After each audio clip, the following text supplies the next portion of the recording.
Olá, bem-vindos à aula de traumatismo vertebral, primeira lição. Chamo-me Nelson Batista e vou estar aqui com vocês nestas primeira meia hora. Ora bem, o objetivo desta lição é muito simples, é abordarmos essencialmente a fisiopatologia da lesão, dando aqui ênfase aos mecanismos de lesão, aos tipos de lesão que temos ao nível vertebral e ao potencial de sintomatologia que pode o doente apresentar. É preciso entender que a lesão vertebral pode ser dividida em dois grupos, em dois tipos, que podem surgir quer isoladamente uma vítima, quer em conjunto.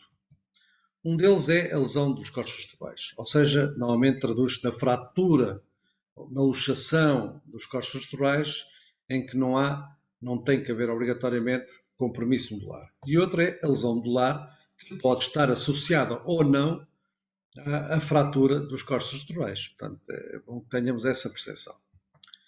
Depois temos as lesões periféricas, que são as lesões dos nervos, portanto, que saem da espinal medula, em que numa lesão vertebral pode não haver a tal lesão da espinal medula e pode haver uma lesão periférica, que vamos ter déficits resultantes dessa lesão periférica.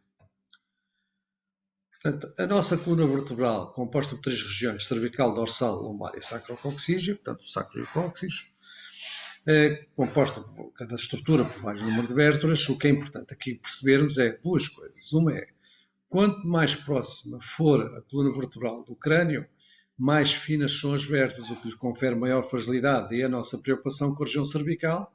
Porquê? Porque as vértebras que compõem a coluna cervical são extremamente finas e daí a sua fragilidade e a preocupação da lesão. Bem como a proximidade com o nosso crânio, com o nosso encéfalo, aumenta o risco de uma lesão grave, potencialmente mortal, numa lesão cervical. Depois temos o canal raquidiano, que é o centro da vértebra, ou o canal medular, como quisermos chamar, é por onde passa a espinal medula. Ora bem, a espinal medula, ou medula espinhal, como quisermos chamar, forma o sistema nervoso central.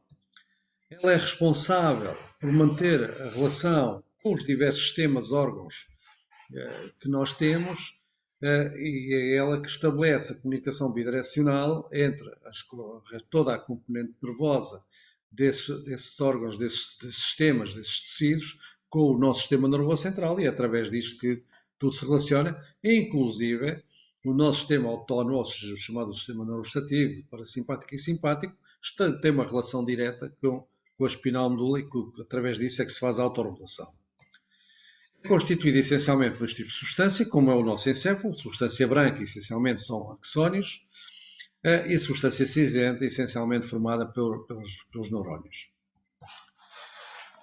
Tem um canal também por onde circula o líquido cefalocardiano, à semelhança do que acontece ao nível do encéfalo. Portanto, o encéfalo é envolto em meninges, o líquido cefalocardiano circula entre estas meninges. Se a espinal medula é uma projeção do tronco cerebral, estas meninges também vão revestir a espinal medula, ou seja, a dura mater, a epia mater, e no interior destas meninges circula o líquido cefalorraquidiano em toda a coluna. Ou seja, o líquido que existe no crânio é o mesmo que existe na espinal medula. Ou seja, a espinal medula acaba por ser revestida pelas mesmas três membranas que envolvem todo o nosso cérebro. Da espinal medula saem então 31 pares de nervos espinhais que dão origem aos raquidianos e aos cranianos. Portanto, a parte superior vai para o crânio, são os cranianos, os restantes nervos são os raquidianos, que estabelecem depois a relação com os diversos órgãos e sistemas que nós temos. Desta forma, a espinal medula vai desde o grande orifício do crânio, o foramen magnum, até à segunda vértebra lombar. Portanto, a partir daí há a ramificação, mas já não há espinal medula, que são os nervos que vão para o abdômen e para os membros inferiores. A lesão dos corpos vertebrais. As lesões das vértebras ocorrem essencialmente em acidentes de viação. Estes são os dois grandes grupos, os acidentes de viação e as quedas, mas temos de ter atenção que são de maior risco neste tipo de acontecimentos nos idosos, por causa da osteoporose, da fragilidade óssea, da perda de elasticidade e até pela alteração da marcha do próprio doente, que facilita a ocorrência de quedas, mas no trauma, principalmente nas situações, as fraturas estão aqui facilitadas. Lesões pré-existentes, que por exemplo, doentes com uma hérnia discal, pode haver algum desgaste ósseo ou próprio uma queda, uma colisão destas, pode provocar o agravamento da lesão e dar compromisso medular. E depois temos as vítimas alcoolizadas ou sob o efeito de drogas. Estes são vítimas que requerem alguma atenção no trauma vertebral. Porquê? Porque este tipo de substâncias muitas vezes vão mascarar os sintomas, vão minimizar os sintomas, podem passar despercebidos e depois a vítima, mais tarde, quando recupera, verifica-se que tem déficits neurológicos e já tem uma lesão muitas vezes irreversível. O trauma direto do eixo vertebral, seja por queda, agressão, seja por o que for, e podemos ter outras causas que podem também estar associadas ao trauma do eixo vertebral, do qual eu chamo a atenção para o mergulho, para os baleados, que são aqueles que mais vezes apresentam traumatismo vertebral. Sim, podemos ter como lesões a fratura da estrutura das vértebras, que podem atingir os diversos processos ósseos que existem, em que, logicamente, a fratura do corpo vertebral é aquele que também mais preocupa. Porquê? Porque uma fratura destas pode não atingir logo a espinal medula, mas um movimento inadvertido pode levar a que esta seja atingida e levar a uma lesão, a uma secção da espinal medula, e a partir daí a lesão é grave e vai levar a déficits neurológicos normalmente definitivos. Depois temos o deslocamento dos corpos vertebrais, muitas vezes vão provocar lesões na parte posterior da conjugação das apófises, que é as facetas, em que aqui o risco é elevado, é a existência de uma lesão periférica, portanto, dos nervos, e com os déficits correspondentes a isso. E depois podemos ter as luxações das vértebras, muitas vezes, por exemplo, na projeção da cabeça, no enforcado, em que temos ruptura dos ligamentos. Não tem que haver obrigatoriamente secção de medula, mas vai haver, de certeza, processos inflamatórios associados, hemorragia no canal raquidiano, que depois, mais tarde, vamos evoluir para uma situação de isquemia medular e vamos ter sintomatologia. Nem sempre existe, então, a lesão da espinal medula. É bom que tenhamos noção disso, o que quer dizer que nem sempre existem déficits neurológicos. Qualquer lesão destas cria instabilidade e o risco de lesão vertebral existe. E temos de ter aqui atenção a uma coisa.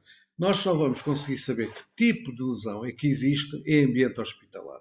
O que quer dizer que em ambiente pré-hospitalar não é possível aferir com uma certeza absoluta que não existe lesão da espinal medula ou não existe risco de lesão da espinal medula. Daí que todas as vítimas que apresentem indicadores de traumatismo vertebral devem ser imobilizadas.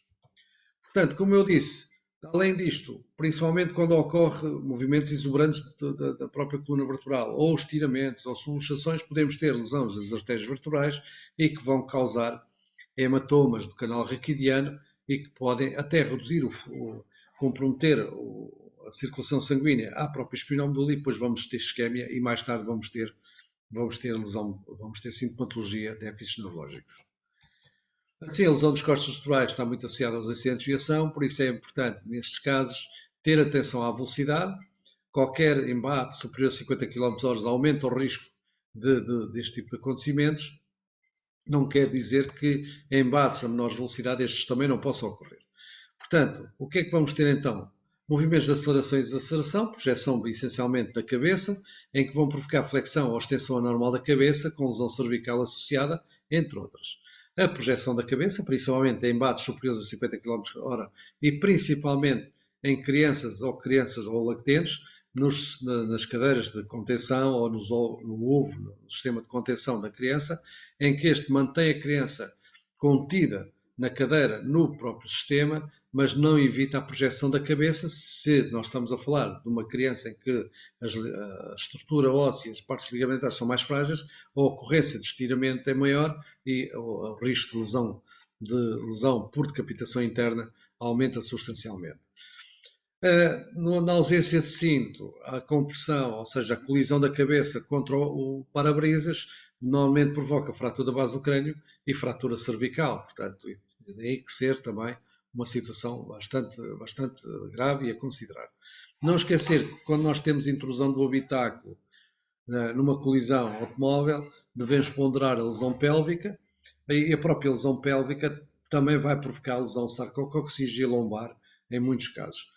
Quando ocorre projeção da vítima, normalmente teremos sempre traumatismo vertebral associado.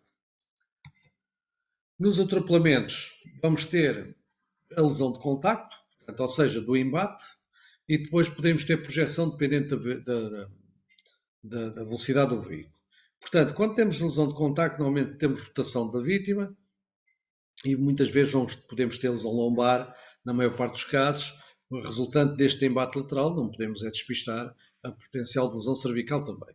Quando existe projeção, vamos ter esse potencial de lesão todo, além de termos lesões de contacto, embate inicial, vamos ter lesões de contacto pela queda depois sobre a superfície final, para onde ela foi projetada. Nos acidentes de motociclo é um pouco semelhante, mas o risco de lesão cervical é extremamente elevado, principalmente quando temos danos no capacete e houve projeção da vítima. Portanto, também podemos ter o próprio condutor ser projetado contra as estruturas e o potencial de lesão também é extremamente elevado. Nas quedas, como estávamos a falar há pouco ali atrás, as quedas são importantes, principalmente, lá está, com maior gravidade e maior facilidade de ocorrência de lesão nos idosos, mas em termos de mecanismos, principalmente a queda vertical, e temos aqui uma regra que devemos ponderar a existência de lesão vertebral quando a altura da queda é superior a 3 vezes a altura da vítima. Outro indicador é, na queda vertical de pés, se há lesão dos pés, do calcâneo, da tibiotársica, muitas vezes podemos ter lesões de compressão, quer ao nível cervical, quer ao nível dorsal, quer ao nível lombar. As quedas posteriores desamparadas, ou seja, para trás, normalmente temos traumatismo cranioencefálico e podemos ter aqui um risco elevado de traumatismo também vertebral por trauma direto da coluna. No mergulho, basicamente, este tipo de acidentes ocorrem em mergulhos em zonas de baixa profundidade, em que há uma colisão da cabeça contra o fundo, seja de uma piscina, seja num lago, seja num rio, seja onde for, e vai haver uma lesão por compressão, quer da cervical, que também vai ter como consequência muitas vezes a fratura da base do crânio.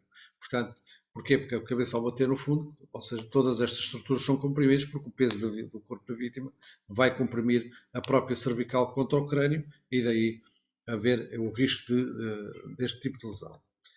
Nas agressões, normalmente resultam de agressões que levam à rotação, principalmente da cervical, ou quando ocorre estrangulamento do pescoço. Portanto, é preciso avaliar como é que foi a agressão, que tipo de agressão é que foi, para ponderar a existência de lesão ou não. Portanto, os baleados é outro caso que devemos ter alguma atenção, porque o projétil normalmente tem um trajeto que não é retilíneo, portanto, quanto menor a velocidade do projétil, menos retilíneo ele é, o que quer dizer que quanto maior a velocidade, mais retilíneo é, e normalmente ele tem um movimento antagónico dentro do corpo e muitas vezes atinge a própria coluna vertebral, provocando fraturas dos corpos vertebrais, daí o risco ser muito elevado. Daí que devemos ponderar a existência de risco de potencial lesão vertebral quando o indivíduo é baleado. A porta de entrada ocorre entre o pescoço e a região sacrococcígea, portanto aqui temos um risco elevado, temos traumatismo vertebral. Os enforcamentos, vamos ter traumatismo vertebral, que é por estiramento, subluxação, além do esmagamento da traqueia, muitas vezes temos decapitação interna, mas isto não quer dizer que a espinal medula esteja atingível. Ok? Portanto, a sintomatologia então mais comum é a existência de dor. No entanto, é preciso perceber que quando nós temos lesão, ou seja, secção da espinal medula, não vamos ter dor, mas também não vamos ter qualquer movimento ou sensibilidade abaixo do ponto de lesão. Agora, quando temos dor no eixo vertebral, deve-se de imediato ponderar o risco de existência de lesão vertebral e deve-se proceder à respectiva imobilização. Podemos também ter resistência ao alinhamento, que não devemos forçar esse alinhamento, pode haver aqui uma luxação do corpo vertebral e então não vamos forçar esse movimento, corremos o risco de agravar a própria lesão. Restrição dos movimentos é fundamental. Esse déficit de sensitivos aos nervosos ou motores, podemos então aqui sim ter lesão medular ou ter uma lesão periférica, depende se temos uma tetraplegia, paraplegia ou monoplegia. Normalmente quando temos monoplegia podemos ter uma lesão mais periférica, mais das estruturas de ramificação nervosa, não tão da espinal medula. Quando temos tetraplegia ou paraplegia, normalmente temos secção de medula. Portanto, tetra se a lesão for cervical, normalmente paraplegia quando a lesão é abaixo da dorsal.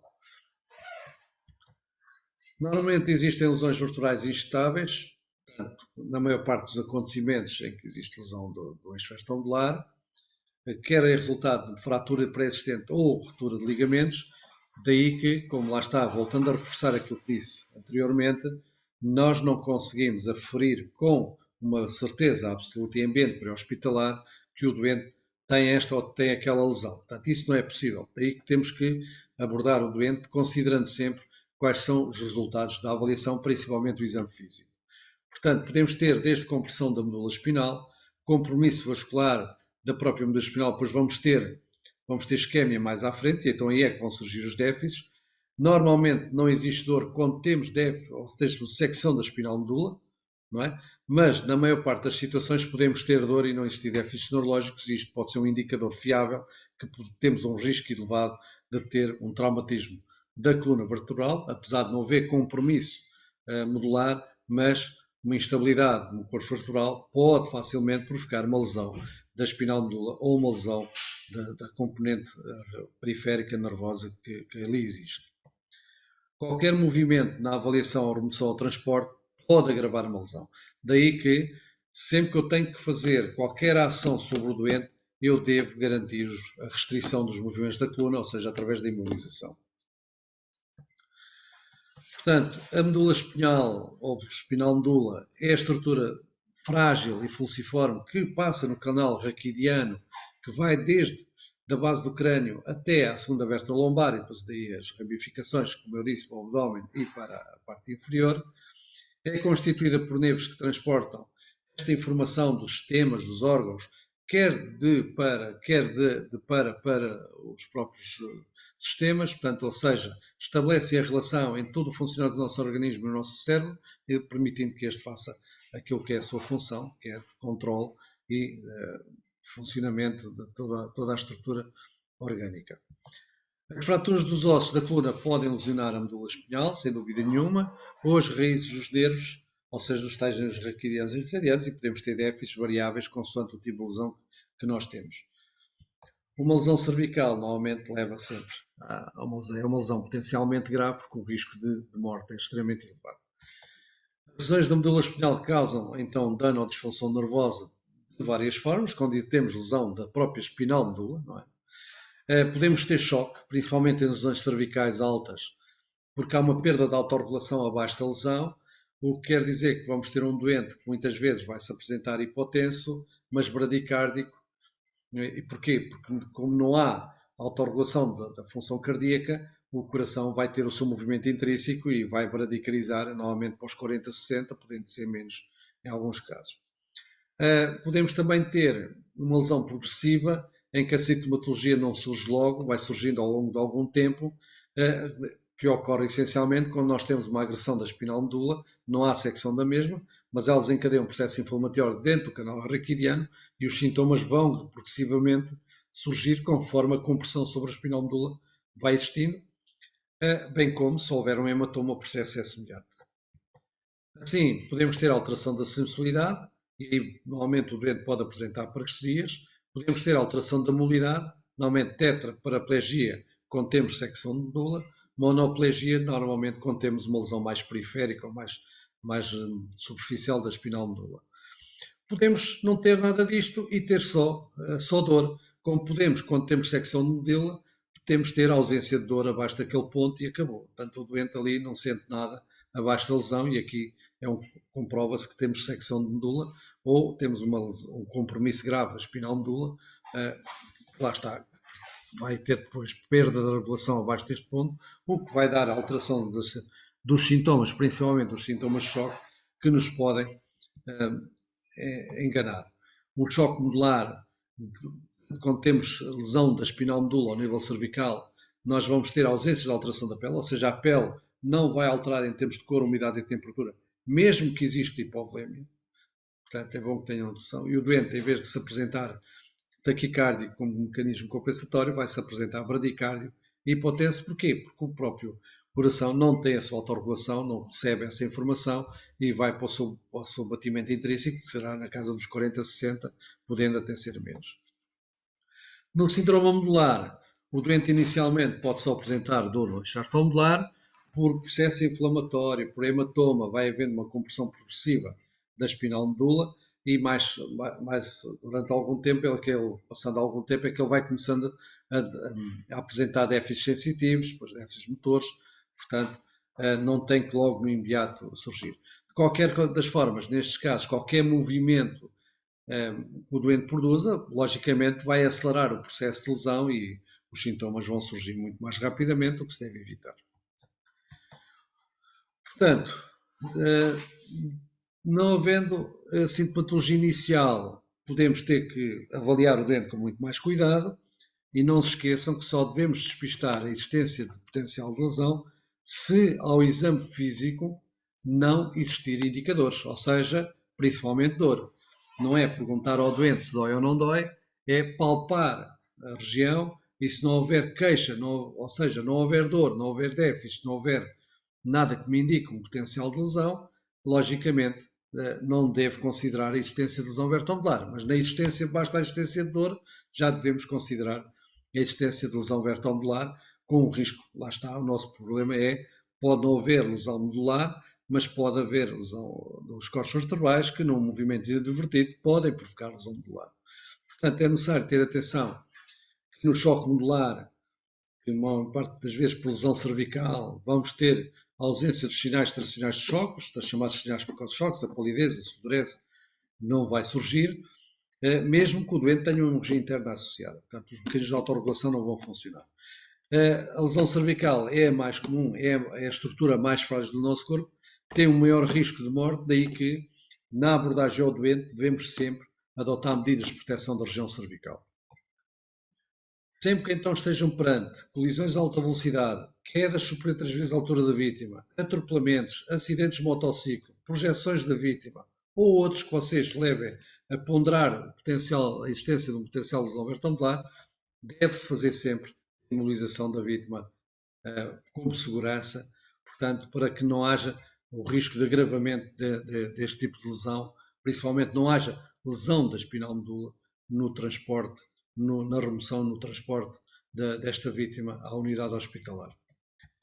Portanto, se tivermos também dor no eixo ortomedular, basta isto, ou já a existência de déficits motores sensitivos, ou a vítima se apresenta inconsciente, que não é possível avaliar se há queixas ou não há queixas, ou vítimas sobre o efeito de álcool ou drogas, por aquilo que já se falou, por mascarar os sintomas, ou em caso de dúvida, deve-se também ponderar e fazer a imobilização do eixo ortomedular, ou seja, a restrição dos movimentos de coluna. Muito obrigado, até à próxima aula.